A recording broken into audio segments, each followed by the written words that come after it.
Happy Friday, everybody. James Hancock here. Finally finished season 1 of Cobra Kai, and I don't want this season 1 review to be too much of a retread of what I said in my review of the first episode. If you click on the link above, it'll take you to the video where I sum up my first impressions. But it is a pleasure and a privilege to report that the entertainment value offered in the first episode, they managed to sustain it for the entire season. Cobra Kai is way better than it had any right to be. If you told me at any point in my adult lifetime, hey, they're going to resurrect Karate Kid and turn it into a TV show, I would have given an advanced thumbs down on the whole notion. But this is one of those shows where pretty much every episode, at least once, I would find myself laughing out loud and just exclaiming how much fun I was having watching the show. It has all the classic ingredients of high school melodrama and wounded feelings and misunderstandings and all these great collision courses of all the characters. But it also has all the classic ingredients of just a good old-fashioned karate movie with rival schools and rival teachers going head-to-head. And somehow it managed to do all of this without feeling overly retro or overly nostalgic. While it has flashbacks from the past, it uses those flashbacks as a way of informing the viewer to give you additional perspective on whatever might be happening. It's not wallowing in the emotions for these old movies. And while the show employed many callbacks to recognizable scenes from the previous movies, it always found a way to put a fresh spin on it and make these scenes their own. Because while Karate Kid was definitely the story of a kid being bullied and preyed upon and then rising to the occasion to prove himself, this show is much more murky in terms of who you're supposed to root for. It reminds me a lot of when I watch mixed martial arts, where oftentimes I will watch people fight where I'm a fan of both fighters, where I don't necessarily know who to root for. I just want both fighters to do very well. I want them to fight to the best of their ability, and then I can just live with the results. And I felt myself experiencing similar emotions toward the end of this season, where different characters who are at odds with one another or competing against one another, I found myself enjoying the conflict without feeling the need emotionally to necessarily pick sides. What I really appreciated was just how economical a lot of the storytelling is. The episodes are very short, and anytime some silly melodramatic plot twist is introduced, they're resolved really quickly and effectively. But little tiny misunderstandings, where in most television dramas they'd find a way to decompress them and expand them over an entire episode, I admired how most emotional problems and misunderstandings were resolved fairly quickly to kind of clean the slate before the next episode. And every episode feels like a fresh beginning. You have these great Cobra Kai title cards that are introduced in these very stylish, opportune ways. But I was completely caught off guard by how nuanced and effective the show is at addressing the pros and cons and shortcomings of safe space culture in high school. You do have teachers in here, well-intentioned teachers, who want all the children in their high school to feel as if they belong, as if they're respected, and so on and so forth. They want them all to feel a certain modicum of human dignity. But by living in the heads and living in the lives of these kids over the course of these 10 episodes, we see just how short of the mark safe space culture is when it comes to actually addressing the problems it seeks to confront. And that when you have all these quote-unquote losers and outcasts, or just social undesirables who feel as if they're perpetually being made into victims at school, how it actually does open the door to an organization like Cobra Kai, who teaches them to strike hard, strike fast, and show no mercy. And I have to admit, it was absolutely exhilarating watching all these high school kids over the course of the season fall under the influence of Johnny. Perhaps the most striking example of this is with the character Lip, who is the classic, insecure, shy, fragile little nerd with a little facial disfiguration from where he had a hair lip repaired as a little boy. And we watch as Cobra Kai basically helps him flip the script and become a total psychopath, where he transforms from Lip into Hawk, this kid with tattoos on his back and a mohawk. And granted, by the end of the season, he's completely gone overboard, even to the point where Johnny's horrified by what Hawk has become. But there's so many interesting arcs and evolutions to all the characters over the course of the show.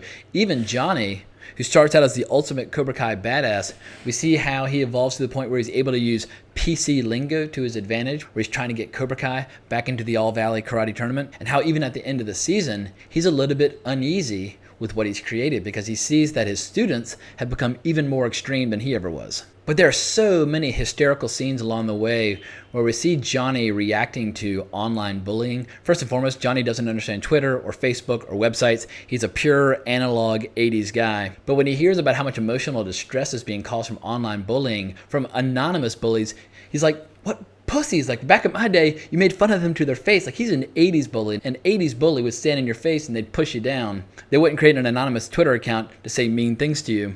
And speaking of flipping the script, there are a lot of great scenes where Johnny is talking to Miguel, his number one student, where he's explaining the plot of Karate Kid from his own point of view. And even though they're showing the clips from the movie that we know so well, it's easy to see how from his point of view, while he was having troubles with his girlfriend, how LaRusso moved in, stole his girl, and that after months of leaving him alone, that it was actually LaRusso who picked a fight at the Halloween dance when he sprayed him with the hose when he was trying to roll a joint in the bathroom stall. So from Johnny's point of view, LaRusso was not a completely innocent party in their inevitable confrontation. But I just thought it was a very clever way to divide the loyalties of the viewer so that the show wouldn't be quite so black and white when it comes to morality. But LaRusso, he enjoys an interesting arc as well, because we see at the beginning of the show how he's wildly successful. He has these kids who don't necessarily listen to him, and his son's kind of pathetic. We see how in many ways he's lost his way as well, in that he needs to rediscover the lessons and the teachings of Miyagi over the course of the season. Probably one of the most exhilarating moments in the entire show comes at the end of episode 5, where LaRusso puts back on the gi, he puts back on the headband, and as he starts doing a kata to warm up, we hear the theme music from the end of Karate Kid 1. I'm actually getting little goosebumps in my forearm just thinking about it, but it's a really cool sequence, and we get to see the contrasting teaching methods over the course of the season. While LaRusso takes Johnny's estranged son under his wing, trains him in nature, or puts him to work on the car lot, learning to wax on and wax off, all those familiar techniques from the first movie. We see Johnny resorts to more extreme measures like tying Miguel's hands together and throwing him into a pool, forcing Miguel to use his legs so that his legs will develop the strength and the power for the kicks he's going to need. And over the course of the season, we see just how little actually separates LaRusso from Johnny, apart from the senseis that they chose as father figures. Neither one of them grew up with a biological father. Johnny had a stepfather that he hated. LaRusso's father died when he was 8. And it was just by chance that LaRusso happened to come under the influence of Miyagi, whereas Johnny fell under the influence of Cobra Kai. But in episode 9, we get all these incredible scenes where Johnny and LaRusso go on a drive together and they have a lengthy conversation. LaRusso's first cousin got a little overzealous and trashed Johnny's car. So LaRusso's trying to make things right by giving Johnny a new one. They stop by the apartment complex where LaRusso is living in the first Karate Kid movie. And they go to a bar and just start hashing things out. Like they discover they have a lot of similar tastes in music. They both love Speedwagon and start singing along together. And they're just having a blast talking about all their childhood experiences. And I love shows where you have frenemies, where people are basically at odds with one another, but they have a lot more in common than they would like to admit. And my one prediction for season 2, because this show sets up a perfect entry into season 2, I have a feeling that Johnny and LaRusso are actually going to become allies in season 2, because as we see at the end of this season, there are a lot of people out there who are far more evil and hardcore than Johnny, including some of his own students. Granted, Miguel, it mostly comes from a place of hurt. He basically has a broken heart because LaRusso's daughter, Sam, through a variety of misunderstandings, Miguel has kind of gone to the dark side, for lack of a better expression. In episode 10, we inevitably get the under 18 All Valley Karate Tournament, a tournament that Daniel won twice in the past. And I would say on the whole, the episode was really strong. I had a few little nitpicky grievances. A lot of the combat scenes lacked a great theme song. In Karate Kid, they picked some great theme music for the fight scenes. I also thought it was a little bit gimmicky for LaRusso student Robbie to whip out Miyagi's secret double leg kick technique. It's basically a one-armed handstand where you drive both your feet into the opponent. Something you would more likely see as like a fancy breakdancing move, or perhaps in capoeira, not really a karate move. I felt a little bit like they were trying too hard to echo the crane technique from the first movie, which I thought they did a great job of kind of mocking, because in the very first fight, Miguel comes out, goes into the crane technique, and kicks this dude in the face as a way of sending a message to LaRusso, who's sitting ringside. But I love how over the course of the tournament, we see how Hawk gets disqualified for illegal blows, and Hawk's just going completely psycho, and Johnny's kind of looking at him just like, what have I created? Sam storms off in a huff and she goes home, but we get this great bit where LaRusso's daughter, Sam, she starts practicing karate again in the dojo. She was trained as a little girl, but she's kind of taken a break for the last couple of years. But something tells me that Sam is going to emerge as a major player in season 2, where it wouldn't surprise me at all if we see LaRusso and Johnny training Sam to fight Miguel, or at least some members of Cobra Kai. Because as we see at the end of the season, Johnny's old sensei returns to Cobra Kai, standing in the shadows. He's exuding all this menace and hostility. And even though he claims to be really proud of what Johnny has accomplished, you can tell Johnny's not so eager to go to work for his old sensei, who basically tried to choke him out the last time they saw each other. So once again, I'm just completely flabbergasted by how many things this show managed to get right.